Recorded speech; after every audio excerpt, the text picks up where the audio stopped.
There's a meeting in New Orleans in a few weeks where we could see potentially massive changes coming to the college football playoff format. And Ross Dellinger wrote about it over at Yahoo Sports. Let's pull this up. There we go. All right. College football's two most powerful conferences, the SEC and the Big Ten. They are scheduled to hold a pivotal meeting on February 19th in New Orleans. And it might sound like just another gathering of athletic directors and whatnot, but this meeting could lay the groundwork for, some pretty seismic changes in the sport, right? You got topics ranging from the future of the CFP, the playoff, to revenue sharing models.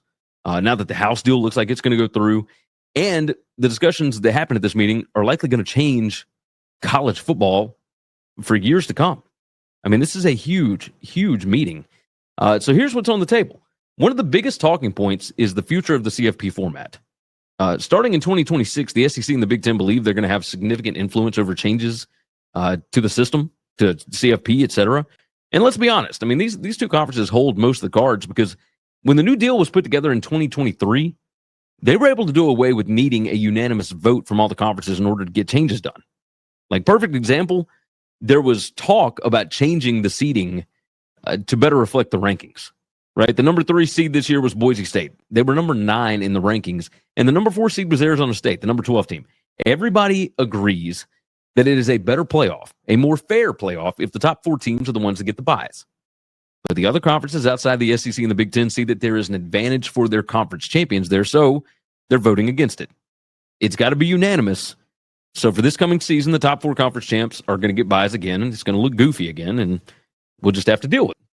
Anyway, the SEC and the Big Ten, aside from this, they may push for even bigger changes starting in 2026.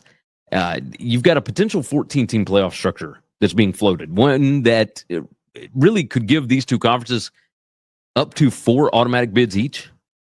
And the way that this would work, let's take that down here. The way it would work is the ACC and the Big 12 would get 2 apiece. The Big Ten and the SEC get 4 apiece. You'd have a single spot reserved for the top group of 5 champion. The final at-large spot would likely be earmarked for Notre Dame if they finish ranked high enough. So your model is going to be a 4-4-2-2, 1+1 model, and that would provide a clearer path for, honestly, like powerhouse programs, while it does reshape the postseason landscape. Obviously, this format is not without its critics. The idea of granting multiple automatic qualifiers to a single conference, it could devalue conference championship games. And that's another topic that's going to be brought up. If they're granted multiple AQ bids, there's most likely going to be changes to championship weekend. And I've talked about this before. The most valuable asset that college football owns is inventory.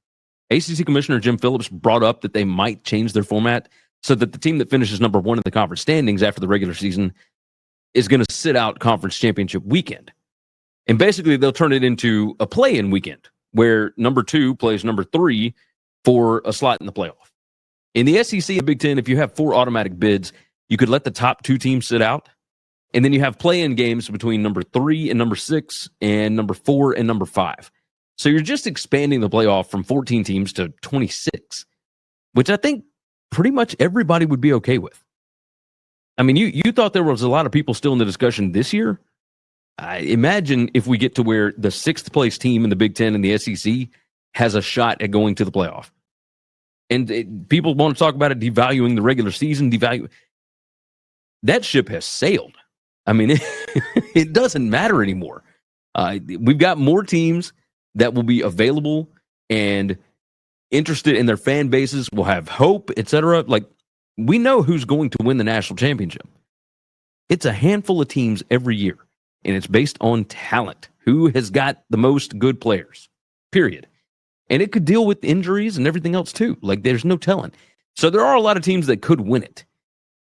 But regardless, of course, the discussion, let's get back on track here. The discussion in New Orleans is not just going to be about playoff spots. It's also about money. The NCAA and the major conferences are moving towards a revenue sharing model that's tied to the House antitrust settlement. So starting in 2026, schools are going to be required to distribute NIL pay directly to athletes. And it's got a cap of at least $20.5 million annually. And that's from the school directly to student athletes. It's a massive shift. And it is creating, some financial and logistical challenges for a lot of programs across the country trying to figure this out. How are we going to do this? And then, of course, there was the thing from the Department of Education right before the inauguration a couple of weeks, or last week, whenever it was, saying that, hey, you have to distribute this evenly. Title IX, blah, blah, blah. You get the point.